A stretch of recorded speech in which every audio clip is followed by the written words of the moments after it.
ছিল। এই ঈদুল আজহার পরবর্তী জুমা বরকতময় একটি জুমা, বিশেষ করে আরবি মাসের মধ্য থেকে 12টা যে মাস রয়েছে, এই আরবি মাসের মধ্য থেকে 4টা মাস আল্লাহর কাছে অনেক সম্মানিত বা মর্যাদাবান।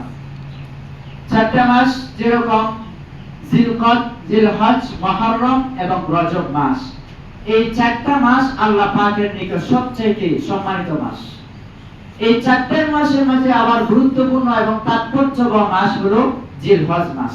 কি মাস? জিলহজ মাস। কারণ হলো এই জিলহজ মাসের মধ্যে আমাদের যে ইসলামের মূল ভিত্তি 5টা রয়েছে, এই মূল ভিত্তি একটা হজ, এটা কিন্তু পালন করা হয়। পালন করা হয় না? পালন করা হয়। এই জন্যই এই জিলহজ মাসের বড় গুরুত্ব এবং দাম। 2 নাম্বার হলো আরেকটি বৃহৎ একটি ইবাদত, সেটা হলো কুরবানি। এই কুরবানি নামক ইবাদতটা কিন্তু জিলহজ মাসেই পালন করা হয়, যার কারণে এই জিলহজ মাসের গুরুত্বটা আরো বেশি। এই কারণে আল্লাহ পাক কোরআনে বলেছেন যে ইন্না ইদ্দাতাশ শুহুরি ইনদাল্লাহি ইসনা আশারা শাহরা।